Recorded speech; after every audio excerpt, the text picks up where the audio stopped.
美艳女巫拿出了一瓶神秘药水，用刀尖沾上一滴，放在枯老的指尖，皱纹瞬间被抚平，喜提一只柔嫩弹滑的玉手。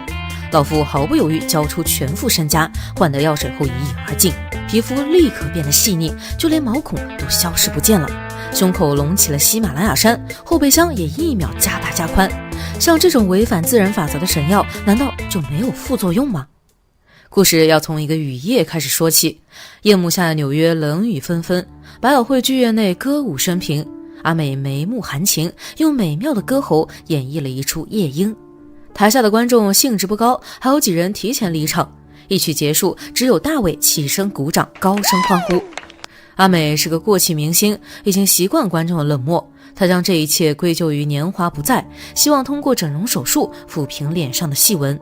女仆告知阿美，有一位漂亮的女士前来探班，她立即露出香肩，摆出最迷人的姿势迎战。来人是少女时期的闺蜜小金，她的未婚夫大卫是阿美的头号粉丝。擅长爱情游戏的阿美自然能看出大卫眼中的爱意，立刻对他放电和他调情，将昔日的闺蜜当成了透明人。大卫的职业是整容医生，刚好符合阿美的需求，于是十分主动地追求大卫。小金得知两人单独见面，心中十分不安，因为阿美从小就喜欢抢她的男朋友，且每一次都能得手。大卫紧握住小金颤抖的双手，发誓自己对阿美没有男女之情。然而几天以后，大卫和阿美结婚了，同时失去爱人和朋友的小金从此一蹶不振，将自己关在家中暴饮暴食，变成了一个大胖子。这7年来，他唯一的乐趣是看电影，只有看见阿美在电影中被杀死，心中的郁结才能稍微疏解。后来他被送进了精神病院强制治疗，在这里他了解到一个道理，不要用别人的过错惩罚自己。又一个7年过去了，小金成为了畅销书作家，给阿美寄了一封庆功宴邀请函，换来的是一句恶毒的死胖子。阿美嘲笑着别人胖，可是当自己褪去浓妆，已是一个小老太太，还和丈夫分房睡了好几年。大卫则靠酒精度过痛苦的婚姻生活，他早就从最优秀的整容医生变成了尸体化妆师。今天送来的客人死于马上风，他是被18岁的未婚妻榨干的。俗话说得好，牡丹花下死，做鬼也风流。看着客人脸上满足的笑容，大伟十分羡慕。为了掩压多年不见的小金，阿美来到整容医院改造。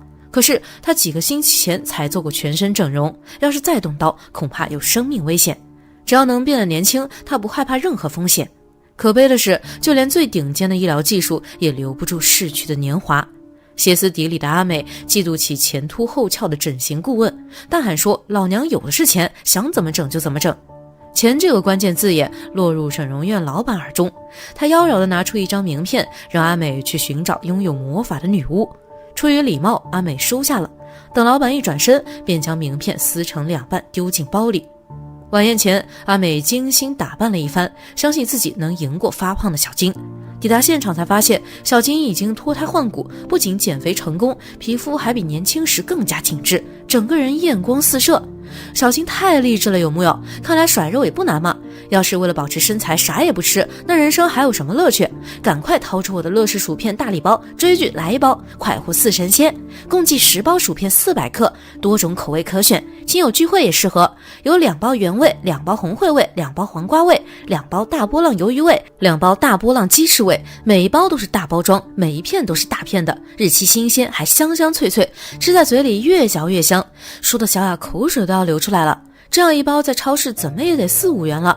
小雅为宝子们争取了限量优惠券，链接里10包一大袋才24.9元，还等什么？点击评论区链接下单，优惠券有限，先买先得哦。同样看呆了的还有前未婚夫大卫。阿美想开溜，可是小金抢先一步叫住他，十分热络地与他交谈起来。小金表示已经放下了当年的恩怨，并不觉得阿美横刀夺爱，一切都是渣男的错，希望两人还是好姐妹。眼壁轻轻落下一吻，一转眼，小金又将大伟拉去僻静处，几句话就说中了他的心事。只见他满眼都是心疼，娇声细语道：都怪阿美纵着你喝酒，才会连手术刀都拿不起来，只能转行当尸体化妆师。他狐媚勾引了你，却不珍惜，不像我只会心疼哥哥。看着美艳的前任如此理解自己，大伟开始后悔当初的决定。而阿美则躲在一旁，将两人的对话全部收入耳中。她没有去质问大伟，一回到家又急匆匆的出门，预备找小男友排解忧愁，可是却被男友挡在了门外，理由是修理工正在修空调。她探头一看，只看见一丝不挂的年轻女人，明白男友已经背叛自己，只能落寞离开。男友恼羞成怒，追着她不停咆哮着，说两人只不过是一场交易，和老女人在一起实在丢脸。大雨倾盆而下，阿美被雨点敲打得更加破碎，她的车子就像一只无处躲雨的老鼠，在大街上胡乱窜逃着。她看见了镜子中狼狈的脸，想用化妆品遮掩泪痕，无意中翻出了撕成两半的名片，名片上的地址成了她唯一的去处，没想到竟是一座古堡。她抱着死马当活马医的心态走了进去。传说中的女巫是苍老恐怖的，但眼前的女巫却年轻又美丽。此时小金趁虚而入，直接杀到阿美家中，抱住了她的丈夫。她在耳边低语，烈焰红唇吐露出最露骨的表白，称年过半百的大卫是世上最性感的男人，在他身上散发出的是最原始的欲望，让人心痒难耐，无法自拔。阿美丝毫不知家已经被偷了，正呆呆地看着面前的魔法药水。女巫称自己今年已经71岁，哪怕再过上100年，容颜也不会改变，只要喝下药水就能像自己一样长生不老，但必须先付钱后交货。每个人的身价不同，价钱也因人而异。阿美看了看纸上的天价，几乎要他押上全副身家，不由得觉得十分可笑，心想着只是个骗局，立即起身离开。女巫叫住了他，用锋利刀尖刺破手指，在伤口处滴了一滴药水，那只手很快就变得白嫩光滑。阿美被药水的功效折服，顿时两眼放光，决定买下药水。女巫提醒他，10年后必须离开演艺圈，不能让人发现永生的秘密。签下支票后，阿美一口气饮下了药水。女巫摘下一枚胸针为她戴上，叮嘱一定要好好爱护身体，一旦损毁再难复原。但阿美没有在意这句叮嘱，此时的她皮肤收紧，胸部聚拢在一块，腰也细了2圈，就连臀部都膨胀了起来。另一边，小金没有让大伟得手，他很了解男人，只有让他得不到，才能随意拿捏他。大伟果然上当，主动提出要离婚。小金立马打消他的念头，称现在离婚只能净身出户，变成一无所有的穷光蛋。他已经制定了完美的计划，能让阿美彻底从世上消失。首先，在所有酒杯中抹上一层镇定剂，然后哄骗阿美共进晚餐，不管他用哪一个杯子都会昏迷。接着把他搬到山上，在他身上淋满烈酒，最后发动车子，造成酒驾坠崖的假象。这样一来，就能获得全部财产，逍遥快活。大伟听后十分震惊，他虽渣，但还没有渣到谋财害命的地步。他口头敷衍小金，心中犹豫不决。等阿美回到家后，他试图谈一谈，还是希望能好聚好散。可是阿美却换上紧身衣，准备出门去浪，丝毫不给对话的机会。大伟看着他妖娆的背影，轻声说了句低廉的货色。阿美也不甘示弱，痛骂大伟是个没用的酒鬼，连他肾虚的事也嚷了出来。大伟气急败坏，狠狠掐住阿美的脖子。等他回过神，放开手，阿美已被逼到了楼梯口，要不是有高跟鞋挂着，已经滚下了楼梯。见阿美苦苦求救，大伟预备伸手拉他一把，可当他冷着脸命令大伟救他时，大伟直接将他推了下去，头颅在滚落的过程中折断了，落地之时已经没了人形。大伟慌了神，立马打电话和小金商量对策，预备将现场伪装成意外死亡。他正说得起劲，没注意身后的阿美正在蠕动，扭曲的四肢慢慢回归原位，一起身便冲到大伟面前痛骂。他没有听见大伟的电话内容，也没察觉自己的模样有多惊悚。在大伟的提醒下，低头一看，竟然看见了自己的屁股。他催促着大伟帮忙，可是对方表示无能为力。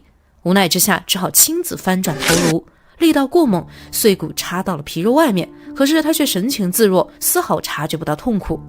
大伟连夜带他挂了急诊，经过初步检查，确认全身多处粉碎性骨折。医生的脸色越来越难看，用听诊器反复查探，怎么也探不到心跳。人分明已经死了，可却活生生的坐在那说话，实在没法用医学解释。医生不敢再逗留，随便找了个借口开溜。大伟不肯相信妻子已死，打算找其他医生复查。等他回来时，阿美已经被送进了停尸房。看着裹尸袋里的妻子，大伟十分心疼。他告诉自己，死而复生是上帝的恩赐，决定打消离婚的念头，好好照顾阿美。漫长的车程使得阿美昏睡过去，大伟不忍叫醒她，小心翼翼地拖着她进屋。这一幕被小金看见，误以为大伟正在处理尸体。他继续暗中观察，发现大伟购买了大量防腐剂，这些东西是为了让阿美保持新鲜。不仅如此，还使用水泥抚平伤口，颜料喷剂给皮肤上色，尸体化妆的本事全部都用在了阿美身上。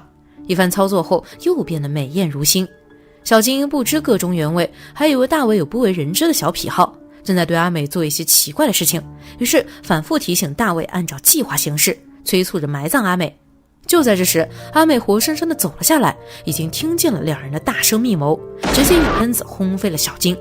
他飘在鱼池里，染得池水鲜红，可没过多久便若无其事地爬了起来，腹部的大洞触目惊心，大伟已经吓得面无人色。阿美则眉头一皱，看见了小金身上的胸针。讽刺的是，小金当了10几年的作家都没能成名，最后是以一本永葆青春的美容书籍一炮而红，但书内的美容秘籍都是谎言，真正的秘诀是一瓶天价魔法药水。阿美肆无忌惮地嘲笑小金，一语双关地说：“我一眼就能看穿你。”大伟发现死而复生不是上帝的恩赐，眼前是两只恐怖的活死人。他厌倦了无休止的争斗，决定上楼冷静一下。两个不死之人的战争才刚拉开序幕，小金率先折断阿美的铁铲。阿美喜提一支标枪，精准无误地投掷入洞，不知该庆幸准头太足，还是该遗憾准头太足。他已经没了武器，只好换一副面孔求和。小金乘胜追击，将他的脑袋拍进脖子里，架打得累了，转换成嘴炮攻击。阿美承认自己抢走了小金的男朋友，小金也承认自己在背后说阿美的坏话。两人最后得出结论，是因为太在乎对方才选择故意伤害，既然是互相伤害，那就互不亏欠，最后握手言和，重新成为最好的姐妹。一旦签订了停战协议，就该一致对外。两人决定二女共侍一夫，利用大伟的修补技术共同永葆青春。可此时的大伟已经对两人彻底失望，他勉强同意修补最后一次，条件是修完就彻底分手，再也不与两人牵扯。修补手术十分成功，但后续的维修工作又该靠谁呢？两人舍不得放走大伟，预备让他也永生不死。本打算用混了迷药的美酒迷晕他，可他却临时决定戒酒，软的不行就只能来硬的了。只见两人抄起罐子当头砸去，一击不成就再来一击。等大伟醒来时，已经置身古堡，女巫摇晃着迷人的身躯，向大伟陈述永生的好处。他看得双眼发直，听得意乱神迷，不由自主地端起了药水。但转念一想，永远不死意味着永远孤独，目睹在乎的人老去死去，其实是一种诅咒。且他已经看过了阿美和小金的下场，不想变成浑身腐烂的活死人。于是他拿起药水冲出游泳馆，来到人头涌动的宴会厅。今天正好在举办永生交流会，全是女巫往年的客户，其中有性感传说玛丽莲梦露，有劲歌热舞天王猫王，自然也有阿美和小金。两人也看见了大伟，连忙追了上去。恰逢宴会开始，古堡关门落阀，大伟只能搭电梯离开。抵达顶楼后，两只大狗狂吠乱咬，将他逼上了天台。幸好只要爬过一片屋顶，就能抵达紧急逃生出口。可阿美和小金的尖叫声不合时宜地响起，吓得大伟脚下一重，踩垮了瓦片。他的背带勾住一节铁管，随时都会掉下去，唯一的活路就是手中的魔法药水。两人面目狰狞地催促他喝下，明显不是担心心爱的男人死去，而是害怕失去工具人。大伟早就看清了两人，一个把自己当成挂名丈夫，另一个则是利用自己复仇。他果断倒掉药水，安然地接受死亡。谁知底部正好是游泳池，侥幸捡回了一条命。两人目睹大伟飙车逃走，连忙回家去堵他，可他连行李都没拿，直接人间蒸发了。此时身上已经开始脱皮，只能沾点口水粘上。没了工具人，只有互相照顾，互相依靠，互相给对方的屁股上色。37年后，87岁的大伟寿终正寝。离开了两人后，他邂逅了年轻的妻子，有儿有女，还尝试了各种职业，例如医生、学者和户外探险家。他成立了妇幼协会、戒酒协会等，帮助了许多弱势群体，还出版了一本恐怖小说，内容是古堡活尸聚会。此时亲朋好友齐聚一堂，人人都悲痛万分。牧师称他肉体消亡，但灵魂不朽，那敢于拼搏的精神将由子孙后代延续，这就是真正的永生不死。阿美和小金听到永生不死4个字，突然愣在了原地，几秒之后又匆匆离开了教堂。他们一边僵硬地行走，一边为一瓶喷漆争吵，殊不知喷漆就落在脚下，小金率先踩中瓶身，高跟鞋卡在楼梯上，随时都会掉下去。阿美没有要帮忙的意思，站在一旁看戏。小金发狠一把拉住他，两人一起滚下了楼梯，灌满水泥的身体摔得4分5裂，那画着浓妆的头颅像极了2颗干瘪的画眉。故事结束了。永生不死是极具诱惑性的话题，绝大多数人都做过这个美梦。我们总觉得时间还有很多，今天没做完的事情可以留到明天，今年留下的遗憾可以等到明年再去修补，总觉得现在勉强可以过下去，那就将就着过吧。可现实是，生命是有限的。如果阿美不执着于脸上的皱纹，早就及时离开残酷的娱乐圈，安逸地过上了退休生活。这个小鲜肉不识趣，那就换一个，老娘有的是钱。如果小金能放下仇恨，真正学会不要用别人的错惩罚自己，也许早就找到懂得珍惜自己的人，展开了一段新恋情。就算成为胖子那又如何，只要自己吃得开心就好。如果大伟能及时放弃不幸福的婚姻生活，也不会借酒消愁，失去自己最引以为傲的事业。他们都是欲望的奴隶，一味地在仇恨的怪圈中打转，守着不适合自己的人互相折磨伤害。最先跳脱怪圈的人获得了解脱，真正在短暂的人生中寻找到生命的意义，品味到了人生的乐趣。这样一个渣男都能被时间宽恕，屏幕前优秀的你一定会比他更幸运。抓紧时间好好爱自己，祝愿大家一切顺利。看到最后的都是真爱粉啊，记得给小雅点赞鼓励一下哦，爱你哦，啾咪。